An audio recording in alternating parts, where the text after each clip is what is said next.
Welcome to Mimi Stories 256. Please like, subscribe, and comment. A like means support. Let's continue with our next chapter of The Price of Her Belonging. There's a car! Mom, there is another car, Adoria exclaimed, scrambling to her feet.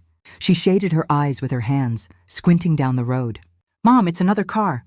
Edith gave her a weak, reassuring smile, though deep in her heart she doubted. Don't get your hopes up, dear, she said gently. People, they have their own lives. They're busy. But what about us? Adoria thought bitterly, but she didn't speak the words aloud. She stood rooted to the spot, watching as the sleek black car sped closer, its headlights cutting through the darkness. Her breath caught as she waved her arms desperately, her small figure illuminated in the beam of the lights. Please, she whispered, her voice trembling. Please stop. The car didn't slow. Instead, it sprinted past them, leaving a cloud of dust and despair in its wake. Adoria collapsed to the ground, her knees scraping against the rough dirt as tears streamed down her face. Why won't they stop? She cried, her voice cracking.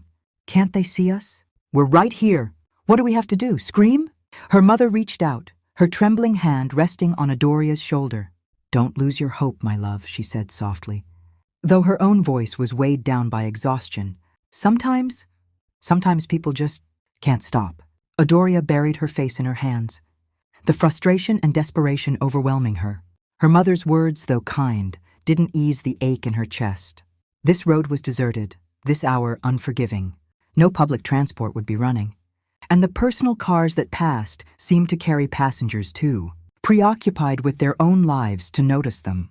But just as despair began to tighten its grip around them, the sharp screech of tires tore through the silence. Both mother and daughter froze, their heads snapping up in unison. The black car, which had passed moments ago, was reversing back toward them. Adoria gasped, her heart racing as she turned to her mother, clutching her arm tightly. They're coming back, Mom, she said, her voice filled with disbelief and hope. They're coming back! Edith's lips parted slightly in a weak smile, though her face was pale and drawn. She squeezed her daughter's hand gently, her own hope flickering to life for the first time in hours. Together, they watched the car approach, its headlights cutting through the darkness like a beacon. In the quiet of the car, the young girl's voice broke the silence. Dad, did you see that? I think I saw a ghost, a girl standing by the road. Before her father could reply, the older woman answered sharply, her tone unwavering. No, darling, there are no ghosts, she said, reaching over to lovingly rub the girl's hair, as if soothing her imagination away. But I saw it, the girl insisted, her voice growing louder with conviction. Her little head turned quickly, looking from her mother to her father with wide, questioning eyes. You saw it too, right? Her father chuckled softly, shaking his head as he kept his eyes on the road. No, my princess, that wasn't a ghost, it was just a young girl. A young girl? The child's brows furrowed in surprise, her voice trembling with concern. What is she doing out there in the dark all alone?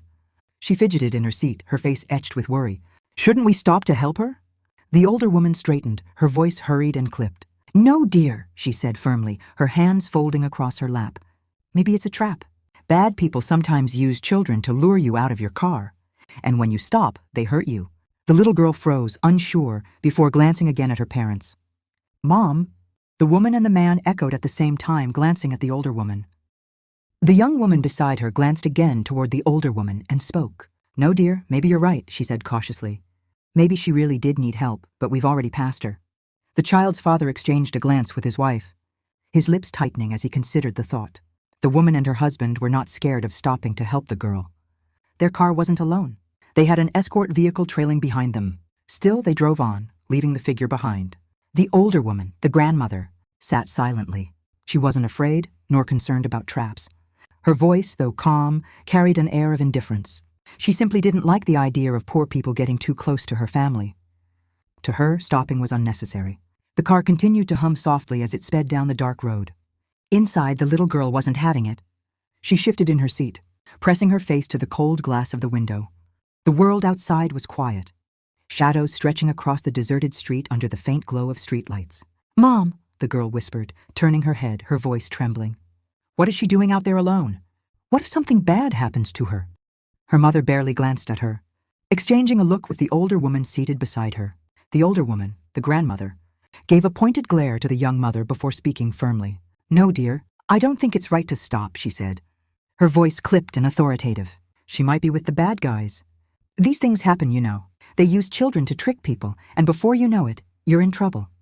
The girl's lips trembled, her small hands clutching at her dress as tears welled in her eyes. She turned away from her mother and faced her grandmother directly, her gaze wide and pleading. But Grandma, she said softly, her voice shaking as emotion bubbled up. What if she's lost? What if she's trying to find her parents? What if... She paused, her voice breaking. What if I was the one beside the road? And people just drove by me? Her words hung heavy in the air, an unspoken challenge piercing the grandmother's composure. The older woman's face hardened for a moment, her lips pressed into a thin line.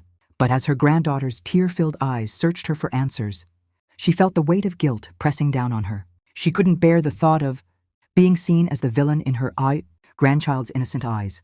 Her expression softened slightly, though her tone remained firm. Go back, she ordered, her voice carrying the authority of someone who rarely admitted fault. The driver nodded, his hands gripping the steering wheel as the car tires screeched in protest. The sudden halt jolted everyone inside, their expressions shifting to a mix of surprise and unease. As the car reversed down the empty road, behind them, the escort vehicle followed suit, its headlights casting eerie shapes across the dilapidated buildings lining the street. As they slowed near the spot, the girl leaned forward, her tiny face pressed against the window once more. The figure was still there, a young girl no older than she herself. She stood motionless in the shadows, her arms crossed, tightly over her chest as if shielding herself from the night's cold. Her face was barely visible, but the slight quiver of her shoulders betrayed her fear. Inside the car, the grandmother's lips pressed tightly together, her knuckles whitening as she gripped her handbag. The little girl whispered, "See, Grandma, she needs us." But the older woman stayed silent, her expression unreadable. The faint sound of the young girl's uneven breathing mixed with the low hum of the vehicles, creating a tense pause that stretched into the night. Thank you for sharing this moment with me. If this story stirred something in you, a like or a comment goes a long way. And subscribing means you'll never miss the next chapter. Until then, stay gentle, stay curious, and keep the stories close.